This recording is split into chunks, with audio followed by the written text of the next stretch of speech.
In December 1941, as Japanese carrier aircraft devastated Pearl Harbor and Imperial forces swept across the Pacific with seemingly unstoppable momentum, Japan's naval strategists harbored a critical misconception.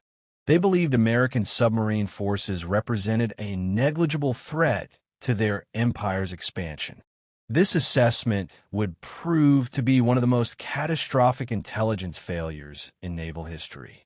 The Japanese empire's geography dictated its strategic vulnerabilities. As an island nation with virtually no domestic oil production, minimal rubber resources, and inadequate food production for its growing population and military, Japan depended entirely on maritime commerce. The Southern Resources Area, encompassing the Dutch East Indies, Malaya, and the Philippines, contained the oil, rubber, tin, and rice essential for sustaining the war machine. Every gallon of fuel, every ton of raw material, every unit of food had to traverse thousands of miles of ocean to reach the home islands. The Imperial Japanese Navy understood this vulnerability in theory. Their own submarine doctrine emphasized fleet operations and support for surface actions, viewing commerce interdiction as secondary and somewhat dishonorable, an attitude inherited from traditional naval thinking that prioritized decisive surface engagements. They assumed American submarines would operate under similar doctrinal constraints and suffer from the same cultural biases against merchant warfare. They were catastrophically wrong. By 1945, American submarines had achieved what many historians consider the most successful naval blockade in history. Japanese merchant shipping, which totaled approximately 6 million tons at the war's outset, had been reduced to barely functional remnants. The statistics are staggering. U.S. submarines sank approximately 1,300 Japanese merchant vessels, totaling over 5 million tons, plus approximately 200 naval vessels, including battleships, carriers, and cruisers. This represented roughly 55% of all Japanese shipping losses during the war. The oil, food, and materials that Japan's military and civilian population desperately needed lay on the ocean floor, along with thousands of merchant mariners and the hope of Japanese victory. This presentation examines how the U.S. submarine force transformed from an undermanned, technically flawed organization in 1941 into the most effective commerce raiders in naval history. We will analyze the technical innovations, tactical developments, operational challenges, and strategic consequences that turned Japan's initial confidence into industrial starvation and military paralysis. Part 1. Pre-war assessments and initial conditions. Japanese perceptions of American submarine capability.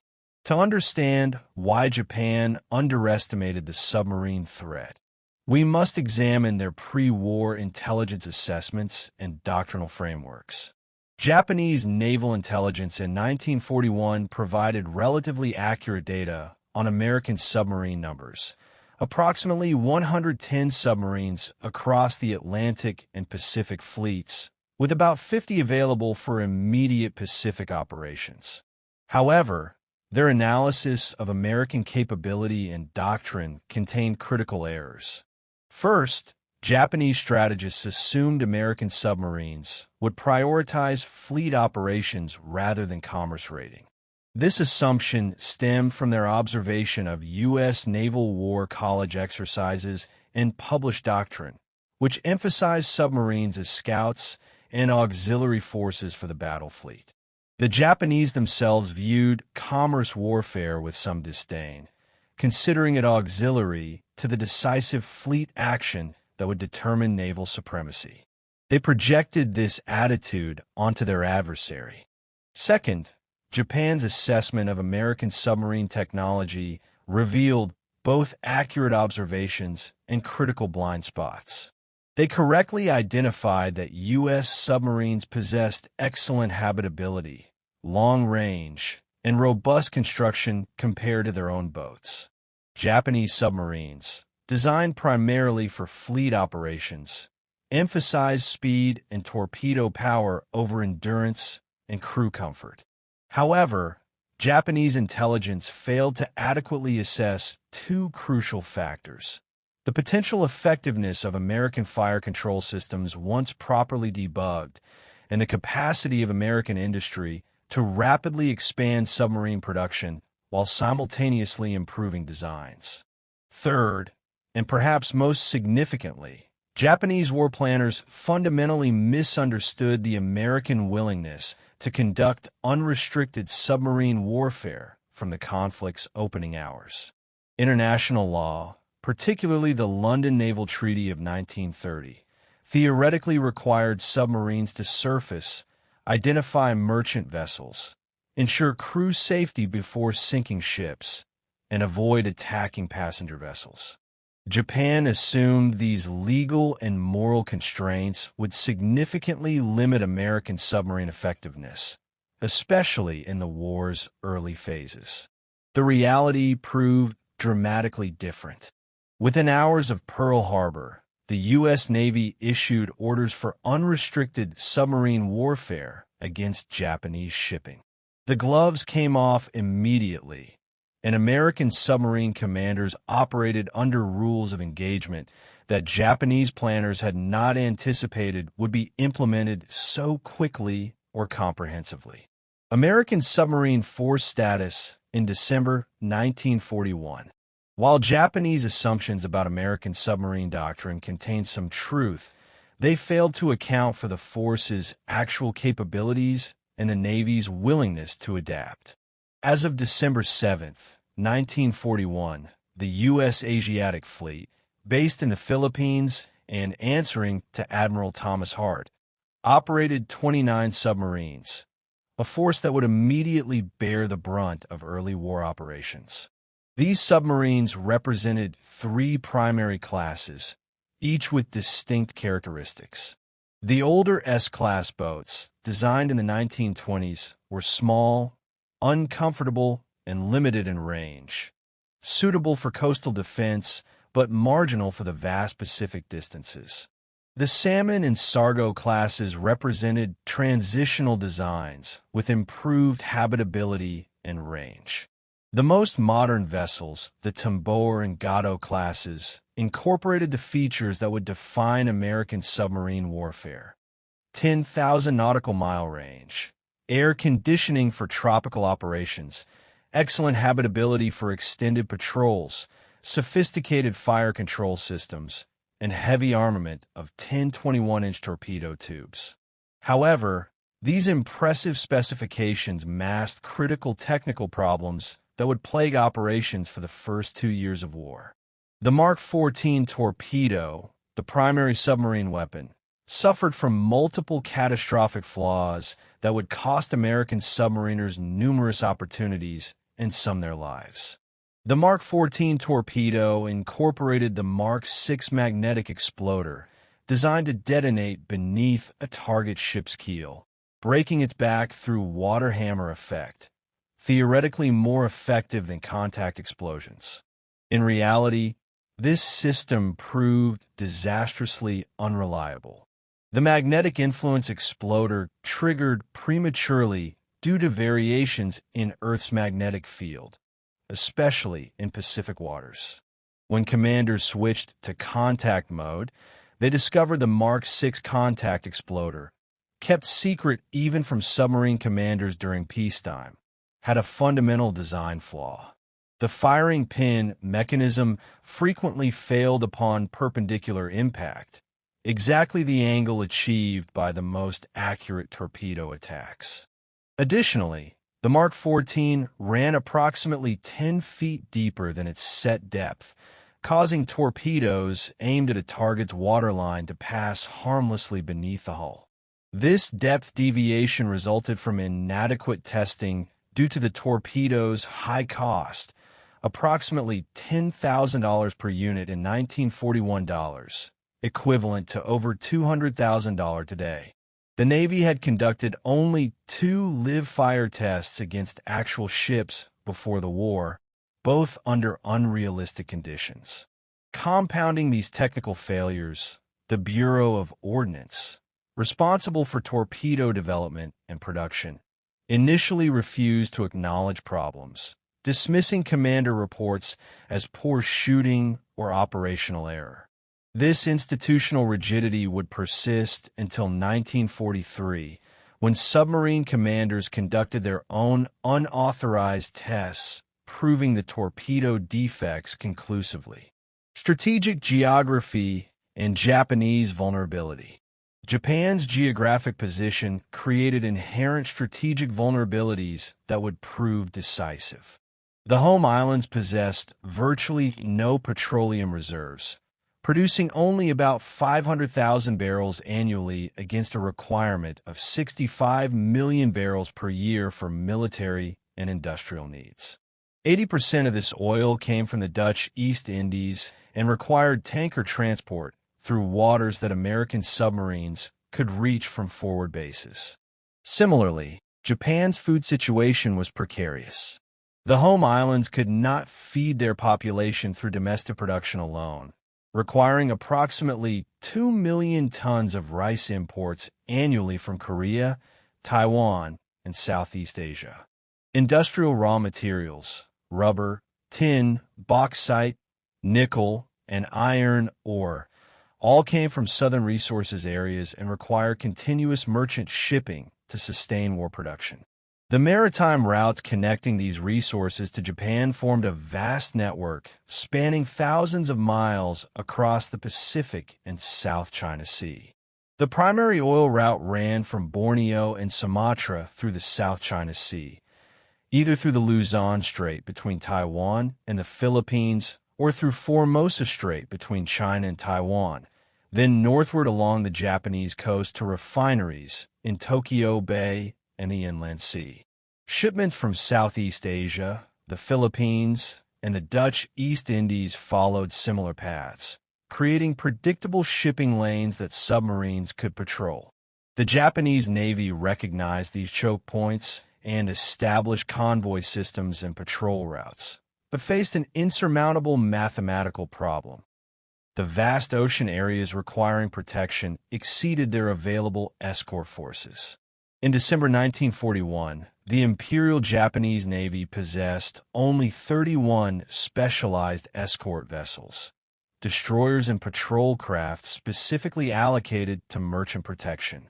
This force would need to guard thousands of miles of shipping routes, protect hundreds of harbors and anchorages, and defend against submarine attacks, surface raiders, and eventually aerial threats. The disparity between mission requirements and available resources was staggering and would only worsen as the war progressed and American submarine numbers multiplied. Part 2. The Early War Period and Learning Curve. Initial operations and tactical development, December 1941 to December 1942. The first year of submarine warfare in the Pacific demonstrated both the potential and the problems facing American undersea forces. Submarines departed from Manila, Pearl Harbor, and eventually Australia on war patrols with orders to attack Japanese shipping aggressively. The results proved frustratingly inconsistent. Commander submarines initially faced overwhelming challenges. The loss of Philippine bases following the Japanese invasion forced submarines to operate from Pearl Harbor or withdraw to Australia, adding thousands of miles to transit distances and reducing time on patrol station. Submarines spent a quarter to a third of their patrol simply reaching operating areas, limiting their effectiveness. The torpedo problems created situations that bordered on tragedy.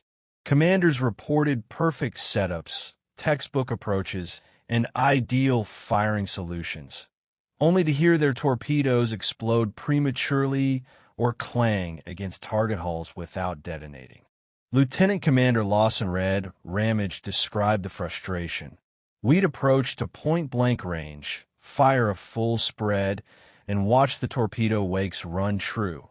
Then nothing. or worse, a premature explosion that alerted the target and every escort in the area.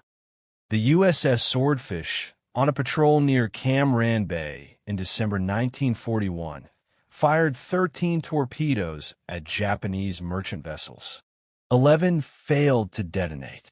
The USS Sailfish experienced similar problems in the Dutch East Indies, firing a full spread of 8 torpedoes at a stationary cargo ship at 900 yards, virtually point-blank range for submarine warfare. 7 torpedoes failed to explode.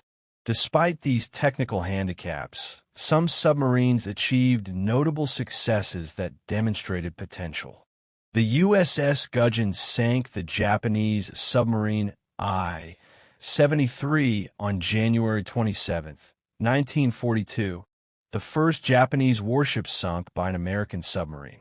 The USS Grenadier sank 4 merchant ships, totaling 14,000 tons during a patrol off Indochina, demonstrating that when torpedoes function properly, submarines could devastate Japanese commerce.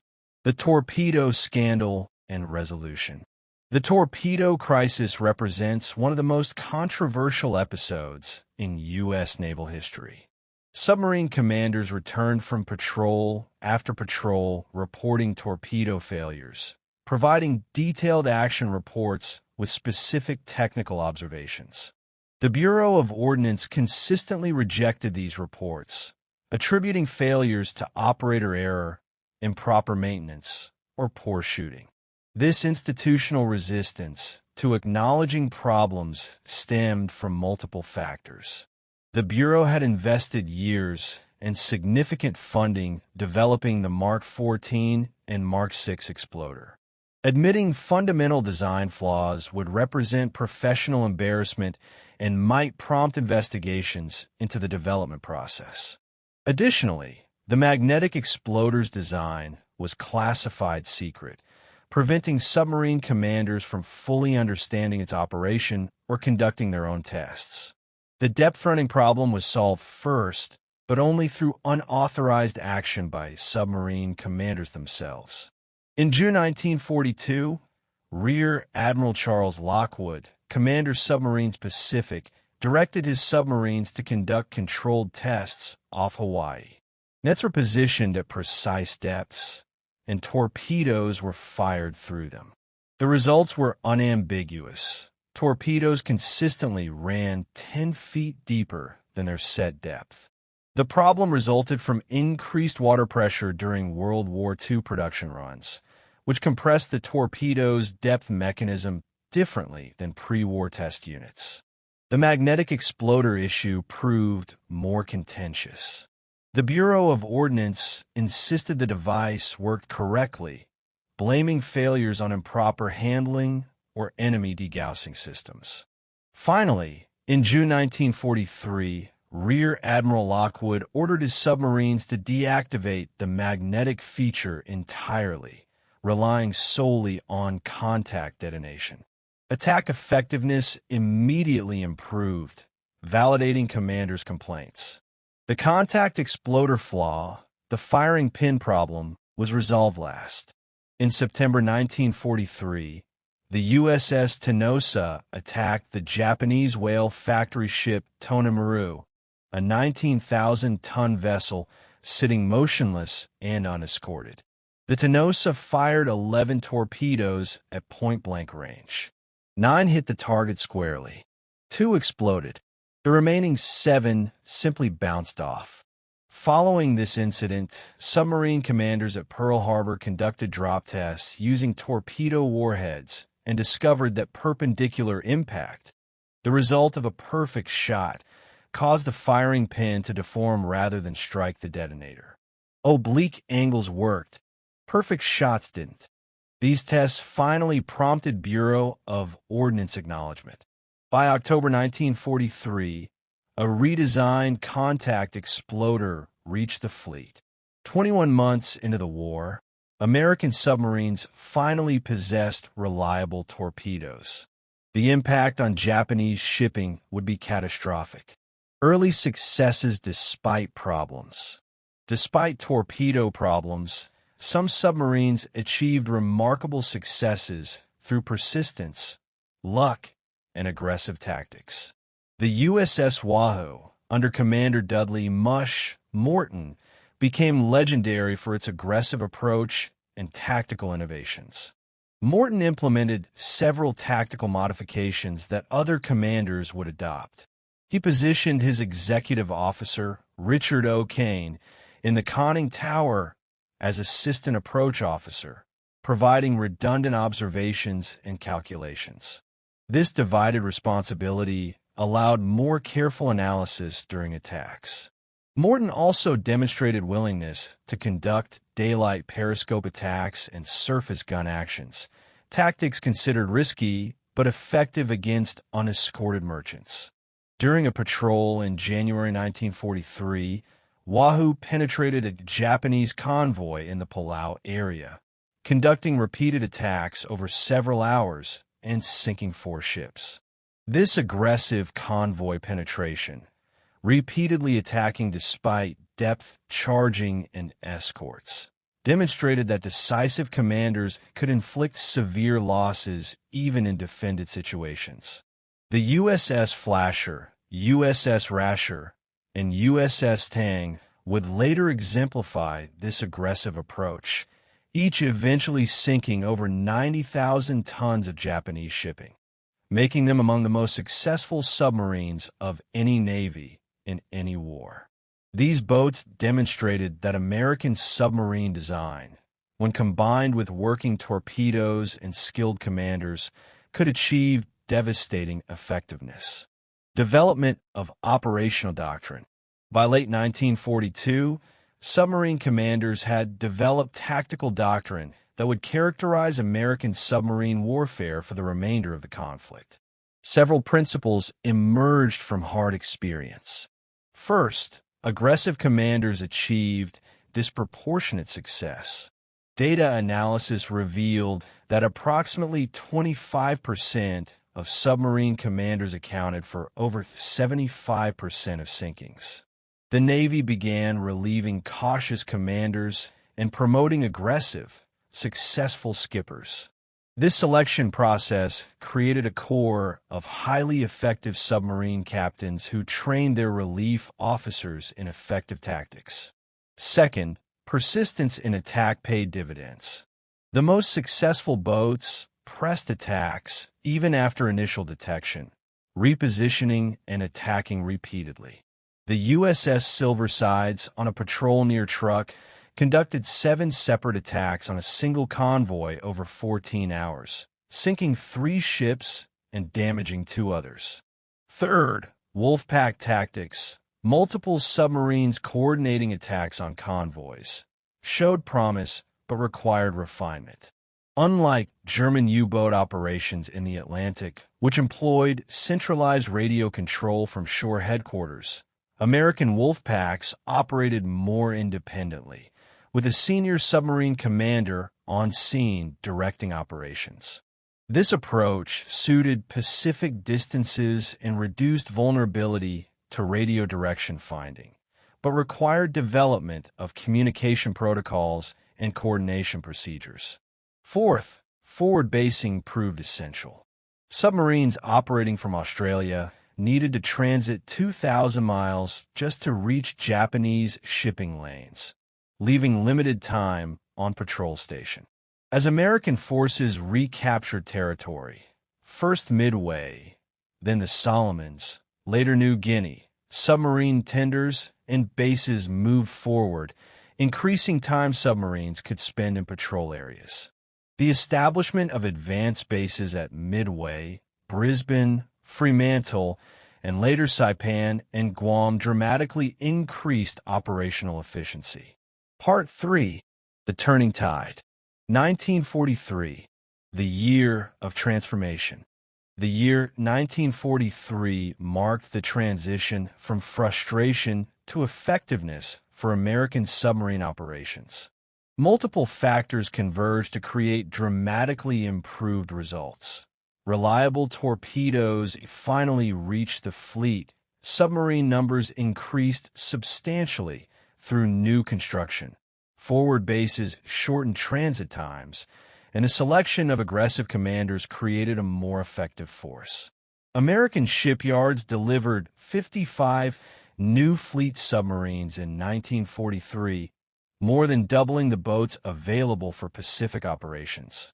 These new Gatto and Balao-class submarines incorporated improvements based on war experience, better radar systems, enhanced air conditioning for tropical operations, improved communications equipment, and more reliable propulsion plants.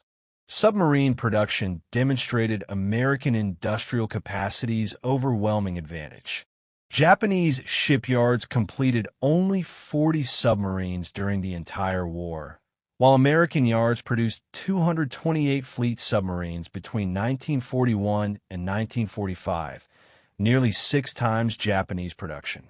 This disparity meant that American submarine losses could be replaced and the force continuously expanded, while Japanese losses represented permanent capability reduction. The introduction of reliable torpedoes in late 1943 immediately affected Japanese shipping losses. Monthly sinkings by American submarines jumped from approximately 100,000 tons through mid-1943 to over 200,000 tons monthly by year's end.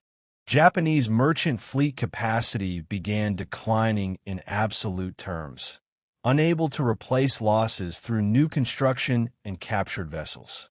Intelligence and code-breaking advantages. One of the most significant but often understated advantages enjoyed by American submarines was the comprehensive intelligence picture provided by signals intelligence, particularly the breaking of Japanese naval codes. The U.S. Navy's Cryptanalysis Organization, initially known as OP-20G and later as the Fleet Radio Unit Pacific, FRUPAC, successfully penetrated Japanese naval communications throughout the war. Most significant was the breaking of the Japanese Naval General Purpose Code, designated Gen 25 by American cryptanalysts. This code system carried the majority of Japanese naval communications, including convoy routing, escort assignments, and merchant shipping schedules. By mid-1943, American codebreakers could often read this traffic within hours of transmission, providing submarine commanders with convoy departure times, routes, speeds, and escort details. This intelligence advantage transformed submarine operations from hunt and search missions into calculated intercepts. Submarine commanders received ultra-intelligence, the designation for communications intelligence derived from enemy code breaking, directing them to specific coordinates at particular times where Japanese convoys would appear. The submarine merely needed to position itself appropriately and wait. The value of this intelligence cannot be overstated. Code breaking allowed submarines to locate convoys in the vast Pacific without exhaustive searching. It revealed which targets were most valuable: tankers, troop transports, or supply vessels. It identified escort strength, allowing commanders to assess risk versus reward. And it provided strategic intelligence about Japanese resource shortages, helping target the most critical supply routes. However, ultra-intelligence also imposed operational security constraints. Submarine commanders could not use the intelligence so obviously that Japanese communication analysts might suspect their codes were compromised. Submarines occasionally had to allow targets to pass unattacked or conduct cursory searches before discovering a convoy they already knew was present. This security requirement probably saved Japanese shipping from even heavier losses, but protecting the code-breaking capability was deemed more valuable than any single attack. Japanese countermeasures and their inadequacy. Japanese naval authorities recognized the increasing submarine threat by 1943 and attempted to implement countermeasures. The Imperial Navy expanded its escort forces, implemented convoy systems more systematically, and developed anti-submarine warfare tactics and equipment. However, these measures proved insufficient due to resource constraints, doctrinal limitations, and the scale of the challenge. The Japanese convoy system, established more comprehensively in late 1942, grouped merchant ships for transit with destroyer or escort vessel protection. However, the system suffered from chronic escort shortages. The Imperial Navy had allocated most destroyers to fleet operations, considering them essential for surface actions. Reassigning destroyers to escort duty represented a painful choice.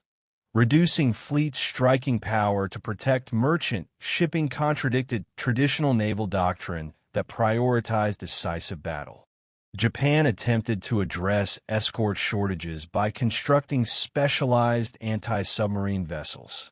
The Shimushu and Etarofu-class escort ships, roughly equivalent to American destroyer escorts, were built specifically for anti-submarine warfare. However, production rates proved inadequate. Japan completed only 71 escort vessels during the entire war, compared to 498 destroyer escorts produced by American shipyards, a nearly 7-to-1 disadvantage. Japanese anti-submarine technology also lagged behind American submarine capabilities. Japanese sonar systems, they called them switchukins, had shorter detection ranges and less precision than American or British systems. Depth charges, the primary anti-submarine weapon, were effective when properly deployed, but Japanese escorts carried relatively few. Typically 18 to 36 charges compared to 50 to 100 on American destroyers, limiting their ability to conduct prolonged attacks.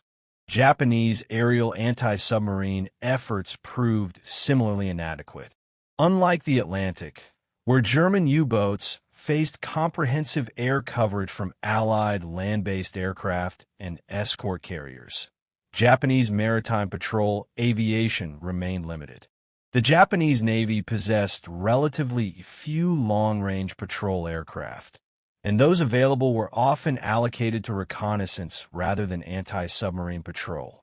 The lack of escort carriers, small aircraft carriers specifically designed to provide air cover for convoys, left Japanese merchant shipping vulnerable. Perhaps most significantly, the Japanese Navy's doctrinal emphasis on offensive operations meant that anti-submarine warfare always received lower priority than fleet operations, carrier aviation, and amphibious operations.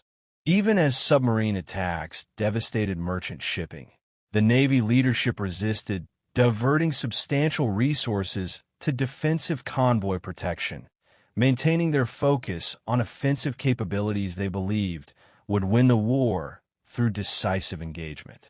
Targeting strategy and economic warfare.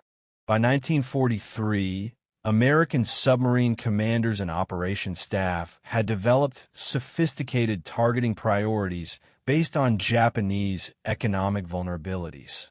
While initially submarines attacked any Japanese vessel encountered, analysis revealed that certain ship types inflicted disproportionate strategic damage when sunk. Tankers became the highest priority target. Every tanker sunk meant less fuel for Japanese naval vessels, aircraft, and industry. Japan's oil supply situation was precarious. Domestic production met only 10% of requirements, with the remainder coming from the Dutch East Indies via tanker. Sinking tankers created immediate fuel shortages affecting every aspect of Japanese military operations. Data analysis revealed the severity of the tanker campaign. Japan began the war with approximately 550 tankers of various sizes, totaling about 2.5 million deadweight tons. By the end of 1943, American submarines had sunk approximately 150 tankers. Japanese shipyards could not replace these losses. Tanker construction required specialized equipment and skills, limiting production to a few vessels monthly. By 1944, Japanese petroleum imports had fallen to half pre-war levels, creating fuel shortages that grounded aircraft, kept warships in port, and limited military mobility. Transport vessels, ships carrying troops, munitions, and military equipment, represented the second priority. Sinking transports directly degraded Japanese military capability by destroying troops, weapons, and supplies before they reached combat zones. Several submarine attacks achieved devastating effectiveness against troop transports. The USS Sculpin sank the transport Kyakusei Maru in November 1943, carrying over 1,000 troops, lost with the ship. The USS Seawolf sank the transport Rikyo Maru in September 1944, which, tragically, carried over 1,000 Allied prisoners of war, most of whom were lost. Cargo vessels carrying raw materials represented the third priority. These ships brought the iron, ore, bauxite, rubber, and other materials essential for Japanese war production. Sinking or carriers and freight vessels slowly strangled Japanese industry, reducing production of aircraft, weapons, ammunition, and every other manufactured good required for continued resistance. The cumulative effect of this targeting strategy became apparent by late 1943. Japanese steel production declined due to insufficient ore and coal imports. Aircraft production suffered from aluminum shortages. Rubber shortages affected everything from aircraft tires to vehicle components. Food imports declined, creating rationing and hunger on the home islands. American submarines were implementing economic warfare in its most comprehensive form, systematically destroying the enemy's capacity to sustain military operations. Part 4. The culmination. 1944, the decisive year. The year 1944 saw American submarine operations reach maximum effectiveness. With reliable torpedoes, increased boat numbers, forward bases, and comprehensive intelligence, submarines inflicted losses that fundamentally crippled Japanese maritime capacity. The statistics are stark. American submarines sank 2.7 million tons of Japanese merchant shipping in 1944, more than the combined total of the previous 2 war years. Monthly sinking rates reveal the campaign's intensity. In March 1944, submarines sank 235,000 tons of shipping. In October, the monthly total reached 320,000 tons. November saw 294,000 tons sunk. These monthly figures exceeded Japan's annual shipbuilding capacity. Japanese merchant fleet tonnage, which totaled approximately 4 million tons in January 1944, had declined to 2.8 million tons by December, a loss of 30% in a single year. The human cost was equally devastating. Thousands of Japanese merchant mariners died as their ships exploded, burned, or sank beneath them. Unlike military personnel, merchant seamen often received minimal training in survival procedures, and many ships lacked adequate life-saving equipment. Survival rates from submarine attacks were low, particularly when attacks occurred at night or in poor weather. The psychological toll on surviving merchant crews became severe.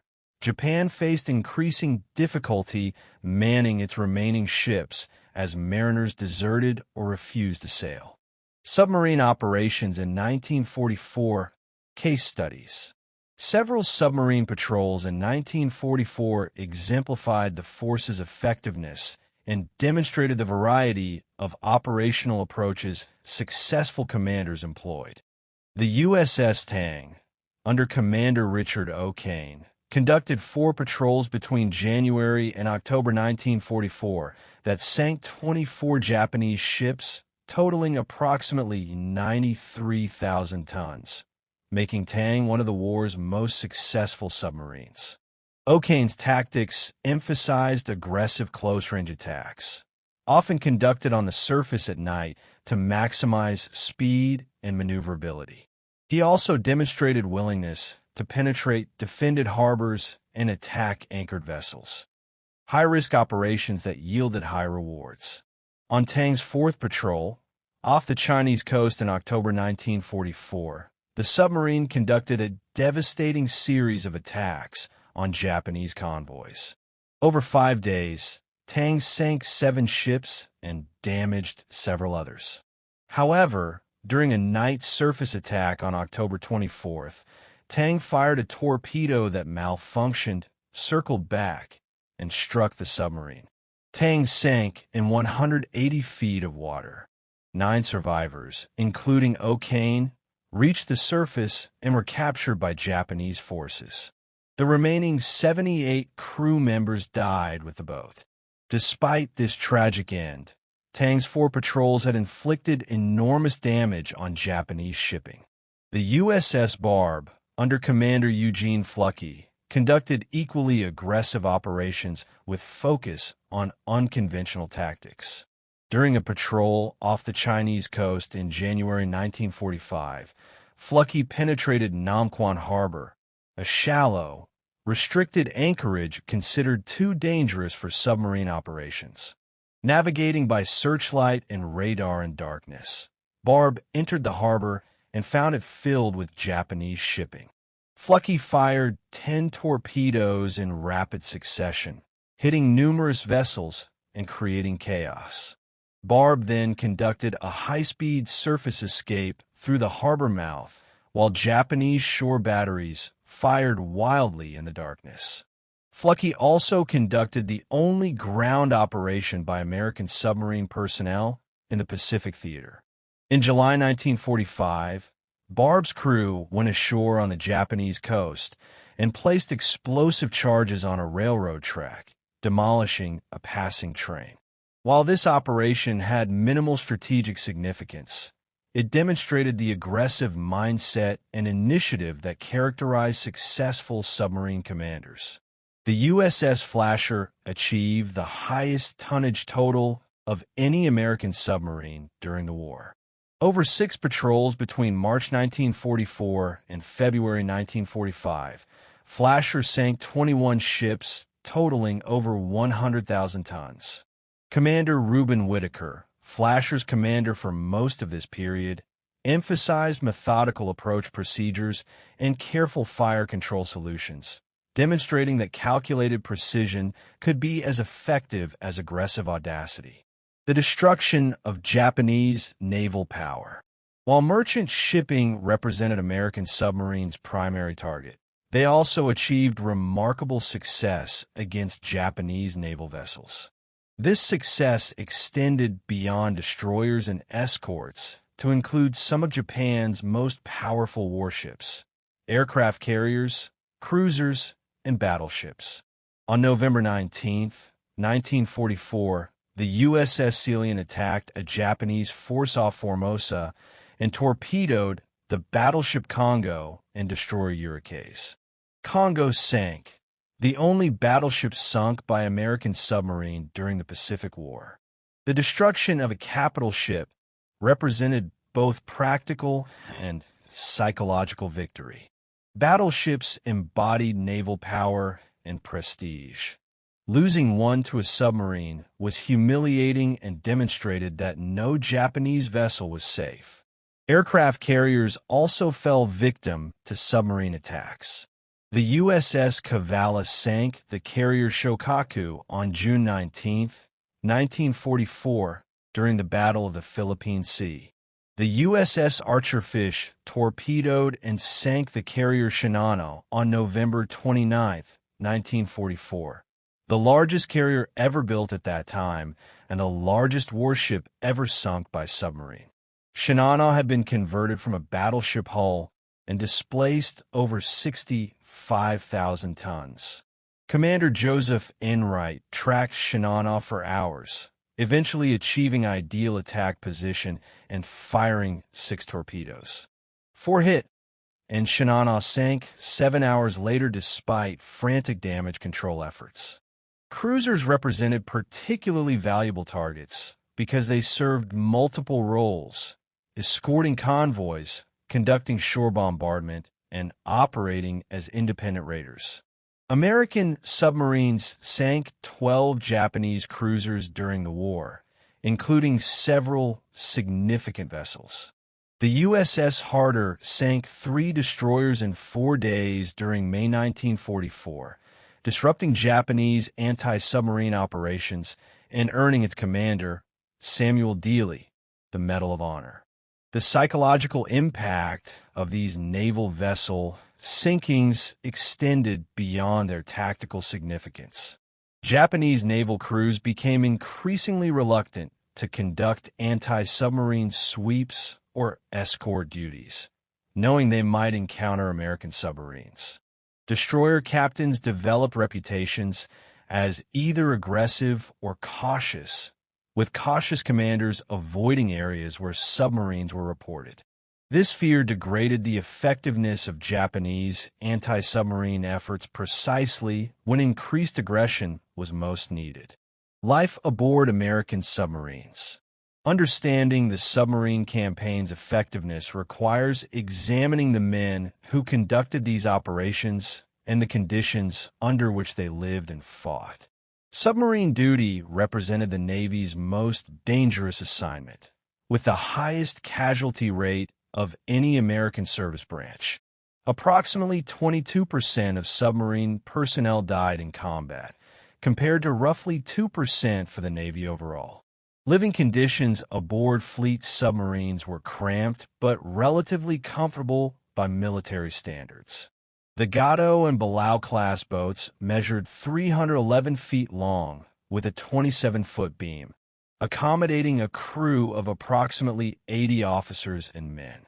Unlike surface ships where off-watch crew could go topside for fresh air, submariners lived in an enclosed steel cylinder for 60 to 75 days per patrol, breathing recycled air and never seeing natural daylight except during surface transits. Air conditioning, installed on all American fleet submarines for tropical operations, made this confinement tolerable. Japanese submarines lacked air conditioning. Their crews endured temperatures exceeding 100 degrees Fahrenheit inside the hull, with humidity approaching saturation. American submariners often noted this advantage. Their boats maintained comfortable temperatures even in equatorial waters, allowing better rest and maintaining crew performance. Food aboard American submarines was notoriously good, a deliberate policy to maintain morale during extended patrols. Submarines carried refrigerated and frozen food stores, allowing varied menus unavailable on surface ships. Fresh bread was baked daily. The boats carried ice cream makers, a luxury on any warship. Veteran submariners recall that food quality remained high even late in patrols, when surface ships had exhausted fresh provisions. The psychological demands of submarine warfare were intense. Submariners faced the constant knowledge that a single depth charge hit could rupture the hull, flooding the boat in seconds. The sound of depth charge attacks, the sonar pinging of searching escorts, the click of detonators arming, the massive explosion compressing the water around the boat, created terror that veterans described as nearly unbearable. Veteran submariner Edwin Hoyt recalled that during depth charge attacks, men would silently pray, some vomiting from fear, all focused on the sounds that might indicate the next explosion would breach the hull. Yet between these moments of terror, submarine duty involved extensive boredom. Days or weeks might pass on patrol station without sighting targets. Submariners maintained watches, conducted drills, performed equipment maintenance, and filled spare time with reading, card games, and conversation. The combination of boredom and sudden action created psychological stress that required mental resilience. Submarine crews developed intense camaraderie and crew cohesion. Every man depended on his shipmates' competence and courage. A single mistake, a careless torch cutting creating sparks near battery compartment hydrogen, a depth gauge misread during surfacing procedures, a diving alarm not promptly answered, could kill everyone aboard. This interdependence created bonds that veterans maintained for decades after the war. Part 5. Strategic and Economic Consequences. The collapse of Japanese maritime commerce. By early 1945, the cumulative effect of 3 years of submarine warfare had reduced Japanese merchant shipping to remnants. Japanese merchant fleet capacity totaled approximately 1.5 million tons, less than 25% of the war's beginning strength. New construction had added approximately 3 million tons during the war, but losses exceeded 8 million tons, creating net decline that accelerated throughout 1944 and into 1945. This shipping shortage created cascading consequences across Japanese economy and military operations. The most immediate impact affected petroleum supplies. Oil imports from the Dutch East Indies, averaging approximately 1.5 million barrels monthly in 1943, had dropped to approximately 200,000 barrels monthly by early 1945, a decline of over 85%. Japanese refineries shut down for lack of crude oil. Fuel supplies for aircraft, naval vessels, and ground vehicles approached exhaustion. The fuel shortage directly affected military operations. Japanese naval vessels increasingly remained in port to conserve fuel. When they did sortie, they operated under strict fuel limitations that constrained operational flexibility. The super battleship Yamato's final suicide mission to Okinawa in April 1945 carried only enough fuel for a one-way trip. Return fuel could not be spared. Aircraft training programs were cut back severely due to fuel shortages, producing pilot cohorts with inadequate flight hours who proved unable to effectively engage experienced American pilots. Food shortages became acute on the home islands. Japanese agriculture could not feed the civilian population without imports, particularly rice from Korea and Southeast Asia. These imports declined precipitously as shipping losses mounted. By 1945, civilian rations had been cut to approximately 1,800 calories daily, barely sufficient for survival and well below requirements for industrial workers. Malnutrition became widespread, reducing worker productivity and industrial output. Raw material shortages crippled war production. Aluminum imports from the Dutch East Indies dropped by 90%, constraining aircraft production. Iron ore shortages reduced steel production to a fraction of peak output. Rubber supplies fell to critically low levels, affecting production of aircraft tires, vehicle components, and numerous other items.